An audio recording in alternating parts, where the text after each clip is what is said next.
Hello, ഇന്ന് നമുക്ക് bread വെച്ചിട്ടൊരു ചിക്കൻ ലസാന ഉണ്ടാക്കാം. ആദ്യം അതിന് വേണ്ടിയിട്ടുള്ള വൈറ്റ് സോസിന് വേണ്ടിയിട്ട് 1 ടേബിൾ സ്പൂൺ ബട്ടറും അതിലേക്ക് ഒരു 2 ടീസ്പൂൺ മൈദയും ഇട്ടിട്ട് നന്നായിട്ട് മിക്സ് ചെയ്യുക. പിന്നെ കുറച്ചൊന്ന് ഇതായി വരുമ്പോൾ അതിലേക്ക് ഒരു കപ്പ് പാൽ ഒഴിച്ച് കൊടുക്കുക കേട്ടോ. കുറച്ച് പാൽ ഒഴിച്ച് കൊടുത്താൽ മതി. നന്നായിട്ട് മിക്സ് ചെയ്ത് കൊടുക്കണം. ചിലപ്പോൾ കട്ട കെട്ടാൻ സാധ്യതയുണ്ട്.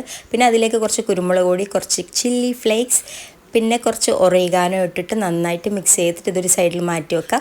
കട്ടി കൂടുവാണെങ്കിൽ കുറച്ചുകൂടി പാൽ ഒഴിച്ചിട്ടൊന്ന് മിക്സ് ചെയ്താൽ മതി കേട്ടോ.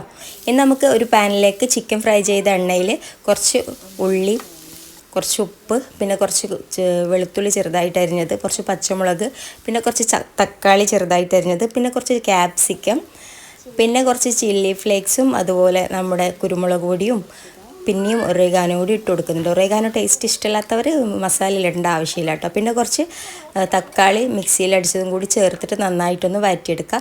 അതിലേക്ക് നമ്മൾ ചിക്കൻ ഫ്രൈ ചെയ്ത് വെച്ചിട്ടാണുള്ളത്, ആ ചിക്കനും കൂടി ഇട്ട് കൊടുക്കാം, അല്ലെങ്കിൽ ചിക്കൻ വേവിച്ചാലും മതി. എന്നാൽ നമുക്കിത് അസംബിൾ ചെയ്യാം. ഞാനിവിടെ ഒരു ബേക്കിംഗ് ട്രേയിലാണ് കേട്ടോ ചെയ്യുന്നത്. അപ്പോൾ നല്ല കട്ടിയുള്ള ട്രേയിൽ ചെയ്യണം, അല്ലെങ്കിൽ പൊട്ടിപ്പോകും കേട്ടോ. അപ്പോൾ ഓൺ വെക്കുന്നതിലേക്ക് ചെയ്യുക. ആദ്യം അതിലേക്ക് നമ്മുടെ വൈറ്റ് സോസ് ഇട്ട് കൊടുക്കുക. പിന്നെ ബ്രെഡ് സൈഡ് ഇങ്ങനെ കട്ട് ചെയ്തത് ഇട്ട് കൊടുക്കുക. അതിന് മേലെ പിന്നെയും വൈറ്റ് സോസ് ആക്കി കൊടുക്കുക. എന്നിട്ട് നമ്മുടെ മസാലയും പിന്നെ കുറച്ച് ചീസും ഇട്ട് കൊടുക്കുക.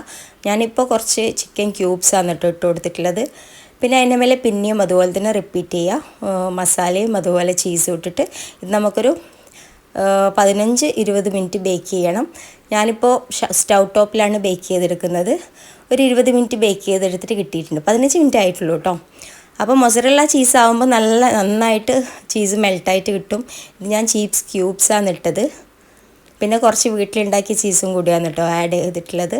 അപ്പോൾ നല്ല ടേസ്റ്റി ആയിട്ടുള്ള ഒരു റെസിപ്പിയാണ്. എല്ലാവരും ഒന്ന് ട്രൈ ചെയ്ത് നോക്കണം, മസ്റ്റായിട്ട് തന്നെ. എല്ലാവർക്കും ഇഷ്ടപ്പെടും.